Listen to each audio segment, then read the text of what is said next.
ఈ వీడియోలో మనం భగవద్గీత అధ్యాయము 1 శ్లోకము 36ను పరిశీలిద్దాం. ఈ శ్లోకంలో అర్జునుడు తన హృదయంలోని వేదనను శ్రీకృష్ణుడి ముందు పెడుతున్నాడు. అతను ఇలా అంటున్నాడు, ఓ జనార్దన, ధృతరాష్ట్రుని కుమారులైన ఈ మన బంధువులను చంపడం వలన మనకు ఏ సుఖం కలుగుతుంది?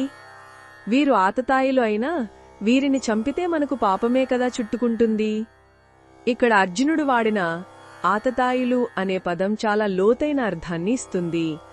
ఆతతాయిలు అంటే ఘోరమైన అపరాధాలు చేసేవారు, శాస్త్రాల ప్రకారం ఇతరుల ఇంటికి నిప్పు పెట్టేవారు, విషం పెట్టేవారు, ఆయుధాలతో దాడి చేసేవారు, ధనాన్ని, భూమిని లేదా ఇతరుల భార్యను అపహరించే దుర్మార్గులను శిక్షించినా పాపం రాదని ఒక నియమముంది. ఈ విషయం ధర్మం తెలిసిన యోధుడైన అర్జునుడికి బాగా తెలుసు. కౌరవులు ఈ పనులన్నీ తమ పట్ల చేశారని కూడా అతనికి స్పష్టంగా తెలుసు.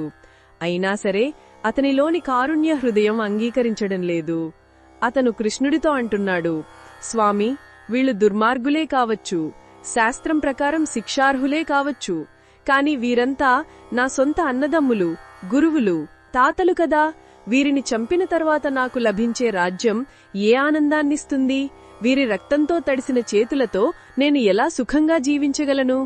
ఇది నాకు పాపాన్ని, అంతులేని దుఃఖాన్ని తప్ప మరేమీ ఇవ్వదు అని వాపోతున్నాడు. ఈ మాటలు అర్జునుడిలోని గొప్ప కరుణను, సున్నితమైన మనసును చూపిస్తాయి. ఇది పిరికితనం కాదు. ఇది తన కర్తవ్యానికి, తన ప్రేమకు మధ్య జరుగుతున్న ఒక గొప్ప అంతర్గత సంఘర్షణ. మన జీవితంలో కూడా కొన్నిసార్లు నియమాల ప్రకారం ఒకటి సరైనది అనిపించినా మన మనస్సాక్షి దాన్ని అంగీకరించదు. అలాంటి మానసిక వేదనే అర్జునుడు అనుభవిస్తున్నాడు. ఈ శ్లోకం మనకు ఒక గొప్ప విషయాన్ని నేర్పుతుంది.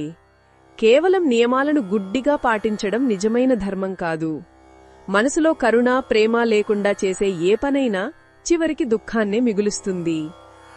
అర్జునుడి ఈ సందేహమే శ్రీకృష్ణుడి అమృతమైన గీతాబోధకు పునాదిగా నిలిచింది.